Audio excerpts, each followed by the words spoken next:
하시는 분들 다 기억하세요. 대외 활동은 인턴은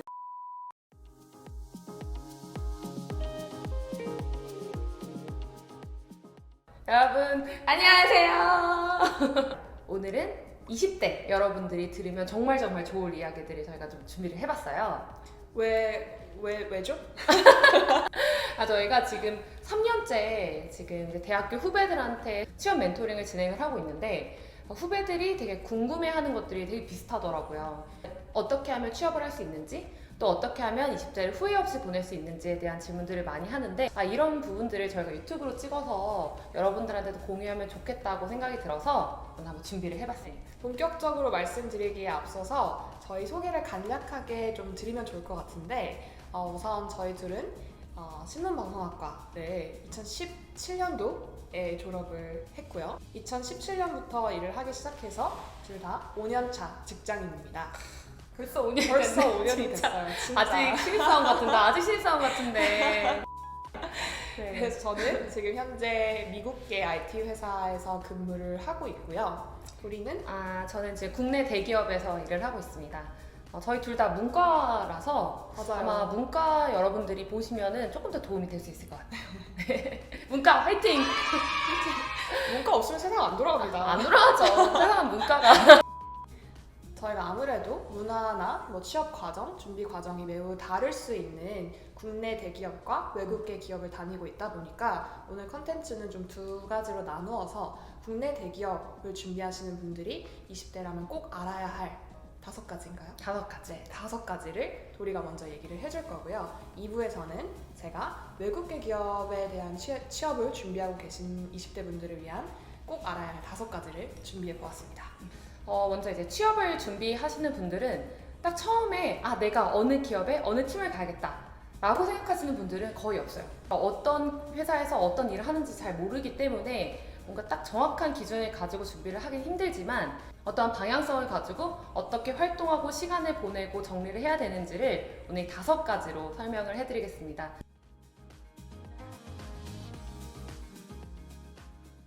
첫 번째, 분야 설정하기. 분야를 설정한다는 게 어떤 뜻이죠? 그러니까 사실 대학생분들이 취업을 준비하실 때 내가 어떤 기업을 가야 되는지 어떤 직무를 해야 되는지 잘 모르시는 경우가 많아요. 근데 그게 되게 당연한 게 내가 경험해보지 못했기 때문에 정확하게 알고 또 기준을 설정하고 준비하는 게 어렵거든요. 그렇다고 마케팅, 영업, 경영 지원 다 준비해야지 이렇게 하면 사실 되게 어렵거든요.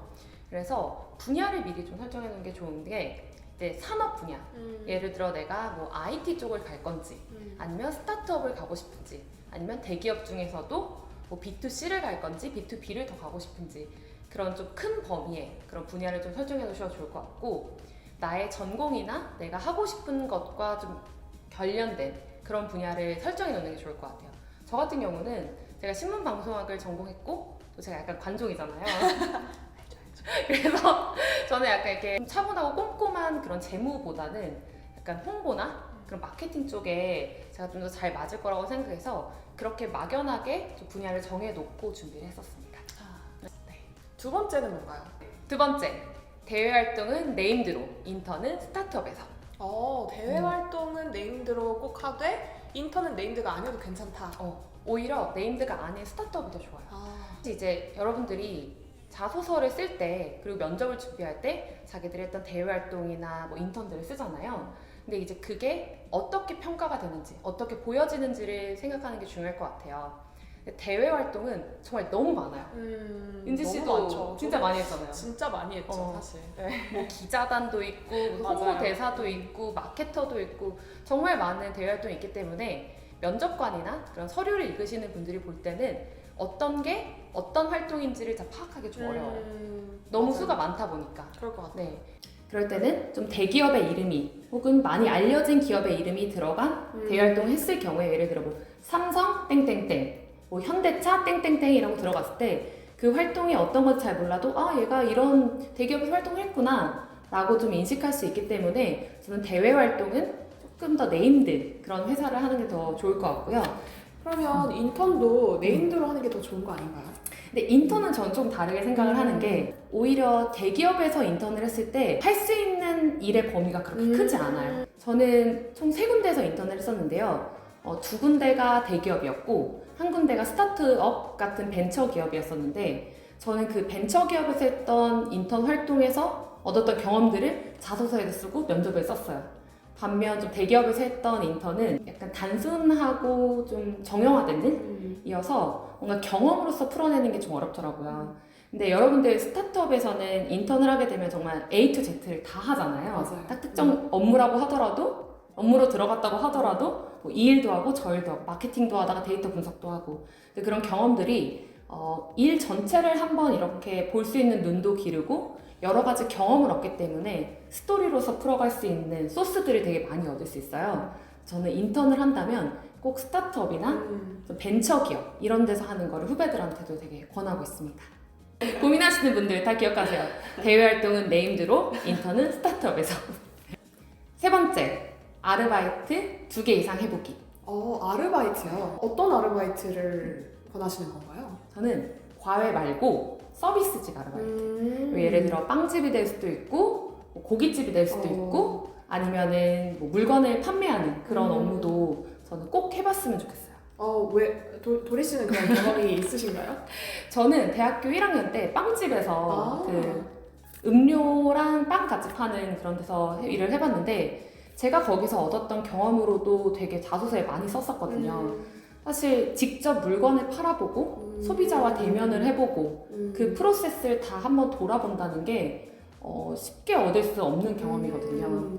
일례로 백화점에서 물건 파는 알바를 한 친구의 이야기를 들어본 적이 있는데 어느 시간대에 사람들이 많이 오는지 특히나 중년 여성 고객들이 좋아하는 포인트는 무엇인지 이런 것들을 실제 자기의 아르바이트 경험을 통해서 좀 얻었던 이야기들을 면접과 자소서에서 많이 썼다고 하더라고요. 그래서 그런 것들이 저는 좀 그런 것들이 취업에 좀 도움이 많이 될 수 있을 것 같고 대학생분들이 되게 많이 과외로 알바를 많이 하세요. 네. 그렇죠, 맞아요. 많이 하시잖아요. 많이 하죠. 네, 아주 쏠쏠했어요.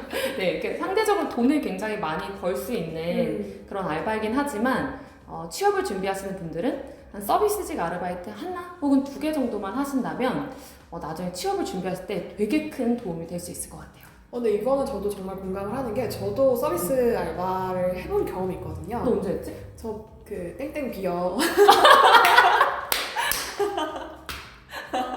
길진 않았지만 한 2달 정도 그 땡땡 비어에서 서빙 알바를 너 2달밖에 안 했어? 나 엄청 많이 한 것 같은데? 왜냐면 독일은 술을 좋아하거든요. 그래서 매일같이 술을 마시러 왔는데 그래서 이렇게 맥주잔 긴 거 500짜리를 4개를 이렇게 2손으로 드는 그런 스킬을 연마했을 정도로 정말 중요한 것 같아요. 이게 고객과의 접점을 늘린다는 게 사실 맞아. 인턴십 경험으로는 절대 할 수 없는 없지, 없지. 부분이기도 하고 대부분의 맞아. 인턴십 자리가 고객과 직접 대면할 기회가 없는데 서비스직은 하는 일이 고객과의 대면이니까 정말 많은 것들을 배웠던 것 같아요. 그 아르바이트를 통해서. 그리고 저는 그 빵집 알바를 했을 때 너무 놀랐던 게 단가를 알게 되잖아요.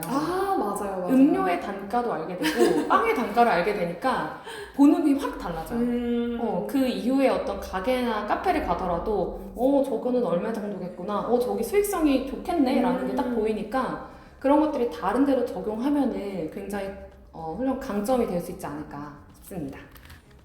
4번째, 같은 분야의 활동을 2가지 이상 하기. 내가 그 분야에서 뭔가를 했다라고 얘기를 하기 위해서는 하나로는 좀 부족해요. 예를 들어 음악 동아리를 한 사람이 있어요. 근데 음악 동아리로 끝나면 그냥 취미를 좋아하는 사람이구나 라고 느껴질 수 있는데 음악 동아리를 하고 뭐 음악 공연을 하는 회사에 인턴을 했어요. 그 2가지가 연결이 되면 이 사람은 음악을 좋아하면서 이 분야에서 무언가를 했던 사람이구나 라고 인식이 될 수 있거든요. 이 부분도 역시나 자소서와 면접을 위해서 되게 중요한데 취업을 하기 위해서는 본인을 브랜딩하는 게 되게 중요하거든요. 내가 어떤 사람이고 어떤 분야에 있어서 잘할 수 있다 라는 걸 면접관한테 알려줘야 되는데 단순히 여러 가지 활동들을 한 걸 기술하는 것만으로는 다양한 거 했구나 정도로 느껴지지만 한 분야, 예를 들어 음악이면 음악, 마케팅이면 마케팅, 예를 들어 화장품 덕후 같은 경우는 알바를 하더라도 그냥 고깃집에서 알바를 할 수도 있지만 내가 화장품을 좋아하면은 뭐 에뛰드에서 할 수도 있는 거죠. 너무 좋을 것 같은데요, 채용자 입장에서. 내가 화장품 알림이 대외 활동을 했다. 그럼 2개만 연결하더라도 이 친구는 화장품 잘 잘 팔겠다. 이렇게 딱 느껴질 수 있기 때문에 우리가 화장 회사에서 뽑아야 될 사람으로 인식이 될 수 있는 거예요. 근데 하나를 정말 깊게 파는 것도 중요하지만 효율성을 위해서는 2개 혹은 3개만 하더라도 그것도 연결해서 본인을 브랜딩할 수 있기 때문에 저는 취업에 있어서도 되게 중요한 것 같습니다. 완전 공감합니다. 이렇게 대학생분들이 생각하셨을 때 2가지 활동을 해야 된다 그러면은 꼭 뭐 인턴십을 해야 맞아. 된다라고만 맞아. 생각할 수 있는데 그게 아니라 같은 키워드를 두고 그게 인턴십이 됐든 아니면 스스로 혼자 해볼 수 있는 그런 활동들을 해나가는 게 좋지 않을까라는 내용인 것 같아요. 너무 정리 잘해주네요. 자, 마지막으로 5번째.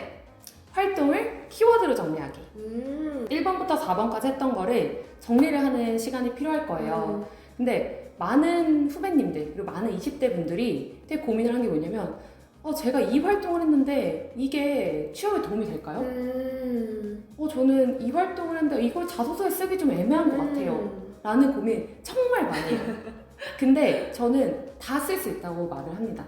왜냐면 그 활동 자체를 그대로 쓰면은 좀 약간 짜치는 그런 게 될 수 있지만 그 활동에서 키워드 하나씩을 뽑아내면은 좀 다른 이야기가 될 수 있거든요. 제가 후배들이랑 멘토링 할 때 이런 질문을 받은 적이 있어요. 제가 지금 반려견과 함께하는 여행 일정 짜는 스타트업에서 인턴을 하고 있는데 하고 있는 이 장소를 리스트업하는 거예요. 제가 이거를 자소서에 쓸 수 있을까요? 그러니까 그분은 내가 그냥 장소만 이렇게 리스트업하는 거고 뭐 여행도 아니고 반려견 여행인데 이게 도움이 될까? 라고 생각하셨는데 저는 오히려 반대로 거기서 뽑아낼 수 있는 키워드가 너무 많은 거예요. 뭐 키워드 반려견, 키워드 여행, 키워드 장소, 키워드 일정 이렇게 뽑아내면 나중에 반려견과 함께하는 뭔가 활동을 하나 한다면 그 2개를 묶어서 나는 반려동물과 함께하는 라이프 스타일에 뭐 경험이 많다라고 이야기할 수 있거나 아니면 여행을 키워드로 뽑는다면 나는 여행사 지원할 때 뭐 특별한 여행 컨셉을 저는 잘 기획할 수 있습니다 라고 쓸 수도 있거든요.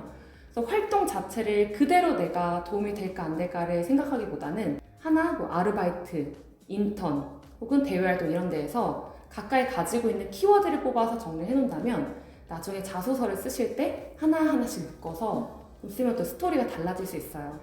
그래서 하고자 하는 말은 내가 하는 활동들도 나중에 기록하는 방식에 따라서 달라질 수 있다.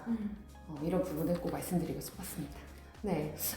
제가 말씀드린 5가지가 좀 도움이 되셨으면 좋겠는데 역시나 네. 아직도 막연하게 그래도 뭘 해야 될지 모르겠다 하시는 분들도 계실 것 같아요. 많을 것 같아요. 네. 그러신 분들은 이 아래 댓글에다가 어떤 점이 궁금하다 혹은 더 듣고 싶다라고 말씀을 남겨주시면 저희 그에 맞는 또 답변 영상을 찍어보도록 하겠습니다.